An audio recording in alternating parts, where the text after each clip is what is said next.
This video is about the Franco Prussian War. The Franco Prussian War was the last of the three wars of German unification. The war started with France declaring war on Prussia in 1870, and not a year later, the newly founded German Empire won. On one side, we have the North German Confederation under the leadership of Prussia and the southern German states. On the other side, there was France with her Emperor Napoleon III.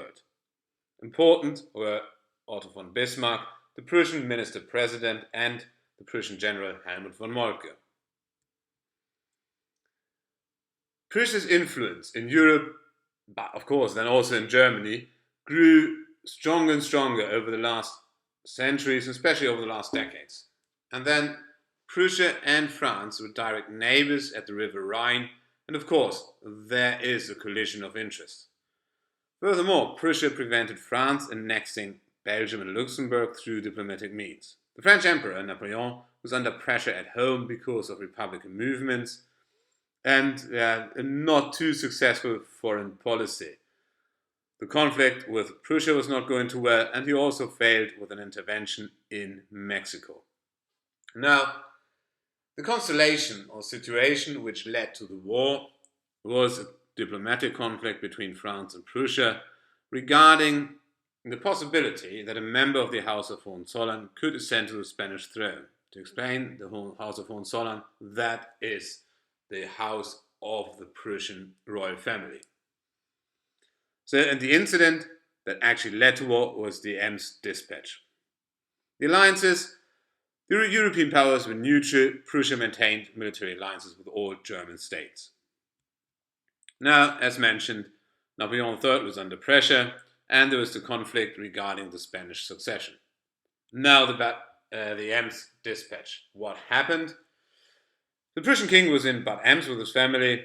The French ambassador came and said, right, we want you to make absolutely clear, to declare that you will abandon all future claims to the Spanish throne.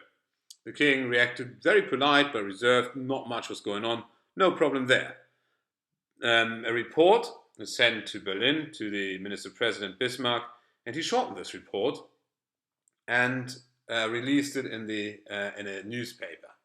This Ems Dispatch seemed then to offend the French.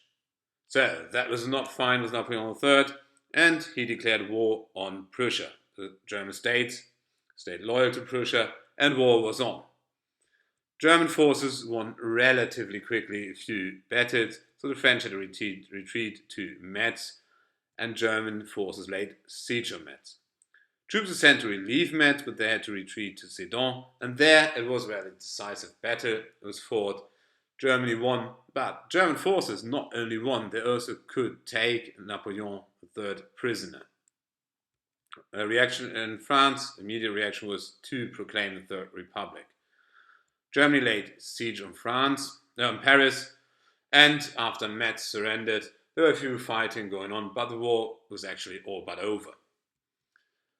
And now in Paris and Versailles, the German Empire was found, and Wilhelm I of Prussia was proclaimed German Emperor. Finally, we have the pre-peace of Versailles and then the Peace of Frankfurt on the 10th of May 1871. So now the war was actually formally over. Changes, we have the German Empire now, newly founded, and Alsace-Lorraine is part of Germany now as imperial land. As mentioned, we have the German Empire, and the unification of Germany is the basis for growing strength and also her ambitions as a global power. Prussia is without any doubt now the dominating state or territory within the German Empire, as the Prussian king is German emperor. France lost Alsace-Lorraine, as mentioned. There's a massive problem between the two countries, and the Third Republic was proclaimed in France. Now, there was not only that the German Empire was founded, this war deepened the hereditary enmity between France and Germany. And that is an essential precondition for the Great War, for World War I.